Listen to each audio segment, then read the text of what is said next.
What you wanna know?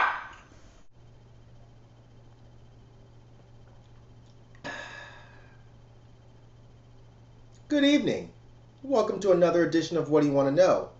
Where you ask me some shit, and if I want to, I answer that shit. Let's jump right into it so I have plenty of time to run my mouth, huh? First question. The magical mind of Mr. Marcos... Mr. Marco, you a fucking porn star? Magical mind of Mr. Marco said, assuming you can even remember any of these things, what's the very first album you bought, and what was the first song that really resonated with you? You can answer these with either rap or other genres or both. Well, Mr. Marco, when you say album, I don't know if you mean like literally vinyl album or just an album as in an artist album regardless of format. So I'm going to go with the latter for now. My very first album that I purchased with my own money that I earned was Suicidal Tendencies' Lights, Camera, Revolution, and it was on cassette tape. I remember there used to be these VHS tapes called Rock Video Monthly. I don't remember how I found them or where I signed up. Probably in a skate magazine like Thrasher or something. But they would mail you out a VHS tape every month, and it would just be a whole bunch of like metal and alternative and grunge bands on it. And that's where I found Suicidal Tendencies. I remember it was the video for Send Me Your Money. Welcome to the Church of Suicidal. We'll have a sermon and a wonderful recital. I ran out immediately and bought that cassette tape off the strength of how rad that song was. And that's still, to this day, one of my absolute favorite albums, you know. Since you asked, I'll go ahead and tell you my first hip-hop cassette that I bought was actually Casual, Fear Itself. I first heard Casual on the Plan B video, Virtual Reality. Sean Sheffy and Mike Carroll both skated to Casual. Sean Sheffy skated to A Little Something, the track that has the Dell verse. I will display my dynamics, get out the way, damn it. I plan just to leave them seas abandoned. And that was actually the first time I'd ever heard Casual rhyme. I hate a weak MC when he speaks, it tempts me to crack his skull and leave his dome piece empty. And then Mike Carroll skated to Lose in the End, which was like one of my favorite jams. Losing nothing, you're gonna lose in nothing. And yo, how did I get here? That was, it's my jam. I ran out and immediately bought that cassette too. Part of it because the songs were just dope as shit. But the other reason was I wanted to like imagine myself skating like Mike and Sean. Because now I had the music, so, you know, yeah, there you go. Next question. That's What I'm Dressing Like said, hey Mike, I watch DHH all the time, and every time I see you, I wonder where in the hell do you get your clothes from? Button downs to be more specific, because every time I see them, it's like they fit perfectly. I know everyone's body type is different, but I just wanted to know so I could give that brand a try sometime in the near future. That's a weird question, but whatever, man. I'm like a girl, you know. I shop for clothes a lot. Clothes and records, that's my thing. I get my clothes from all kinds of places, but I'm not one to spend a lot of money on clothes. The only article of clothing that I'll spend some extra money on would be shoes, just because I like to have comfortable shoes while they're still fashionable. And a lot of times that costs money. But I mostly shop at discount stores. Marshalls, TJ Maxx, Ross, thrift stores. But as far as my button-ups go, and them fitting perfectly, that's not exactly like a fashion-conscious thing. I think it's more the fact that I drink too much. And I have this alcohol belly. And makes my shirts fit a little bit snugger than maybe intended.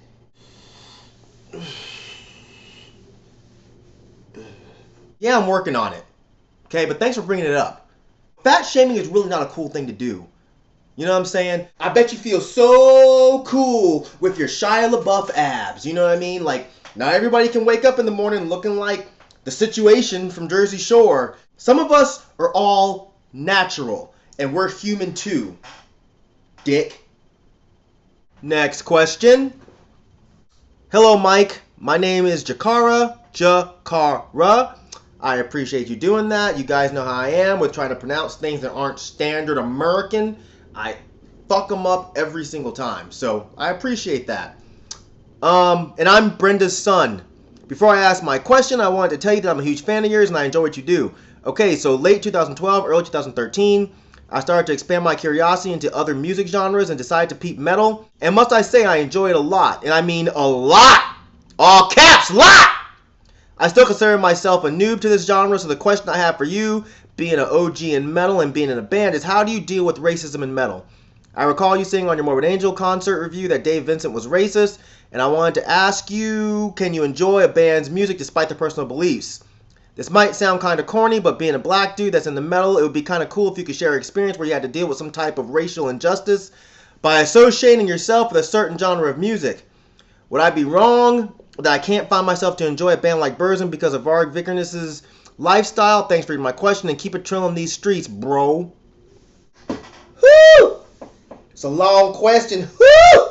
So I must say, thank you for calling me an OG in metal. Although there are plenty of people that would totally disagree with that. But regardless, to answer your question, racism in metal, I just had to ignore it. You know, metal's one of those genres that's really plagued in the sense that most of the intelligent people seem to be in the bands. You know, a lot of the fans are they're idiots.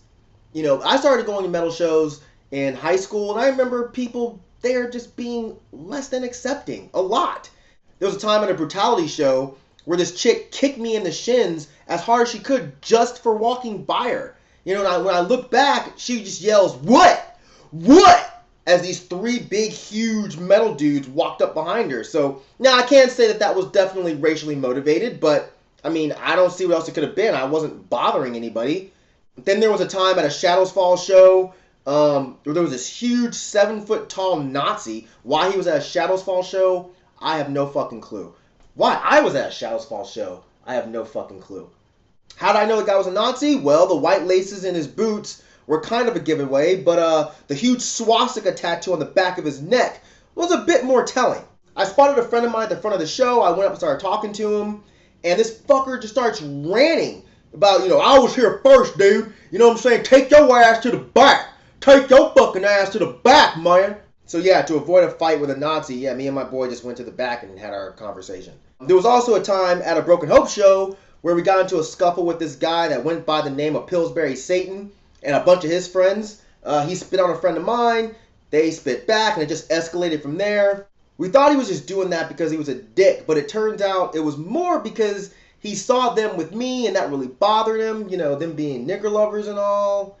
The thing is, nowadays, it's nowhere near as bad as it used to be, Chikara. Growing up, I always liked my metal and my hardcore to be completely separated, but that's gone, man. Like, hardcore and metal now, like with metalcore and all this other shit, it's so integrated. The one thing that's good that's come out of that is it's really kind of driven a lot of the racists out of the scene, especially in death metal. I haven't run into that issue in many years. And if I did, I would deal with it the same way I deal with it in any other aspect of my life. You know, some people, depending on the person, they could be educated.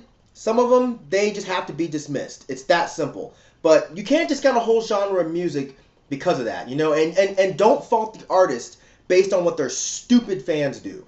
Because a lot of times they don't agree with it.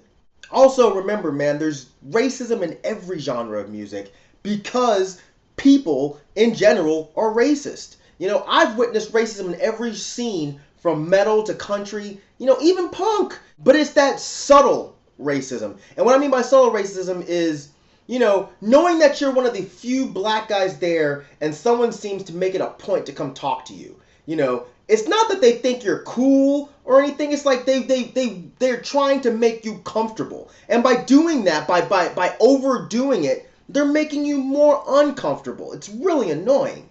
They're talking to you to make themselves look special and feel special. Like, look at me. I'm so open-minded. I'm talking to the one black guy. Tip. The best thing for you to fucking do is leave me alone. Act like I'm not there just like you do every other person unless you really have a reason to come talk to me.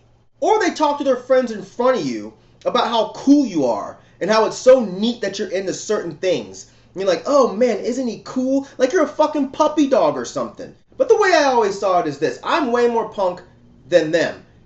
Because, you know, you're white. You're supposed to be doing this shit. You're supposed to be rebelling and dyeing your hair green and wearing crazy clothes. It's a lot harder to get away with that shit when you're black. Trust me. So yeah, it's silly, But if we were really going to get into that kind of argument, my level of rebellion would be a whole lot higher than yours, just based on the fact of what and who I would be rebelling against. But let's not get too deep into that. Lastly, no, I don't think it's wrong for not wanting to listen to a band based on their politics. You know, I'd like to say I practice the whole separation of art versus the artist, but I'd be totally lying. You know, like before I get into a black metal band, I always Google them to make sure they have no connections with NSBM. You know, which is why I don't fuck with Burzum or Graveland or Goat Moon or Satanic War Master and any of those bands. Like at the end of the day, it probably really shouldn't matter, but I feel like a douchebag listening to that shit knowing that these artists would rather spit in my face than shake my hand. Overall, man, if you love metal, keep listening to it. Odds are you are going to run into idiots, but you're going to run into idiots in any genre. You know, you might just have to trade the racism in certain genres for homophobia or sexism or just like a more slick method of racism. But, you know, just power through it like you have to in regular life. You know what I'm saying? You'll be perfectly fine. Don't give up on metal, man. Hey, we need more of the metal brotherhood. If you don't know what this is, Jakara, I'll give you one hint. Death to false metal. Last question. J. Lee Blue asks, what do you want to know? What's your MBTI? Do you know anything on the subject? Do you care/believe about that sort of thing? Incredibly short question, I know. I've never actually done this until you asked this question. So thank you, I guess. I am supposedly, after taking this test, an ESFP, which is a performer. And from what I read, it means I enjoy adventure, I hate to be alone, I like to be in the center of the attention, I'm very practical, I like parties, I like to make people happy. I mean, I guess for the most part that's accurate, except I actually do enjoy my alone time. You know, maybe not all the time, but I seriously value my alone time. You know, the rest of that stuff, it's relatively accurate. Do I know anything on the subject? No. But it seems like a hunk of shit to me, to be honest. You know, kind of like astrology. And no offense if you believe in that kind of thing, but it just seems a little silly to me. Like, I think when people find out what type of personality they're supposed to have based on this test or their astrological sign or whatever, they almost force themselves into that. You know what I mean? Like, whether it's by changing up the way they publicly view things or they'll make excuses for how their true feelings can somehow be interpreted in a different way as to be able to still fit in with that personality. It's all silly to me. I don't need some stupid test to tell me how my mind works. I'm stuck in it daily, whether I like it or not. You know, and I also sure as hell don't need like a test to further give people like justification for putting me in a box. Society already has enough of these weird terms that they use to box us into certain things, you know, and they use to justify treating us a certain way, you know, fucking hipster, Democrat, PC, and as I said, any astrological sign. I don't now need people saying, oh, well, you only think that way because you're an ENFTOBCD. No, bitch, I think that way because I'm an MYKECTOWN. Okay? So that's it for this edition of What Do You Want to Know? Thanks for the questions. Please keep them coming. Send them to my discussion board on YouTube. Send them to my Tumblr. Either one. Just send me more questions. Alright? So you know how we do in these motherfucking streets. Thank you for living. Thank you for loving. Thank you for being you. And I will see you beautiful people next time. Alright? Peace, bitches.